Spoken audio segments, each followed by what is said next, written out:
Welcome. I'm Cindy Maybeck, the storytelling minister, and today I'd like to share with you a biblical story from the book of Acts, chapter 8, verses 26 to 40. It's the story of Philip and the Ethiopian eunuch, and it goes like this.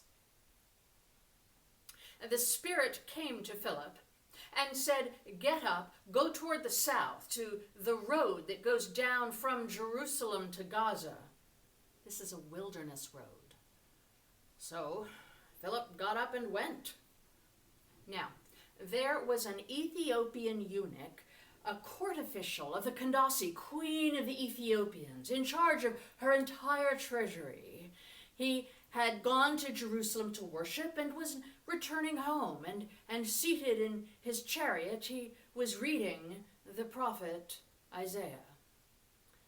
The Spirit said to Philip, "Go over to this chariot and join it." So Philip ran up to it and heard that he was reading the prophet Isaiah. He asked, "Do you understand what you are reading?" He replied, "How can I, unless someone guides me?" And he invited him to get in and sit beside him.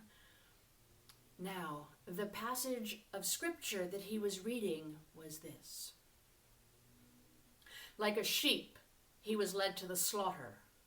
Like a lamb silent before its shearers, so he does not open his mouth. In his humiliation, justice is denied him. Who can describe his generation? His life is taken away from the earth." The eunuch asked Philip, "About whom, may I ask you, does the prophet say this? About himself or someone else?"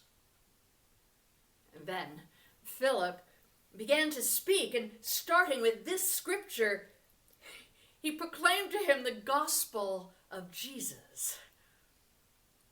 As they were going along, they came to some water, and the eunuch said, "Look, here is some water. What is to prevent me from being baptized?" And he commanded the chariot to stop, and both of them, Philip and the eunuch, went down into the water, and Philip baptized him. As they came up out of the water, the Spirit of the Lord snatched Philip away, and the eunuch saw him no more and went on his way rejoicing. Philip found himself at Azotus, and as he was passing through the region, he proclaimed the good news to all the towns until he came to Caesarea. So ends the telling of God's blessed word. Thanks be to God.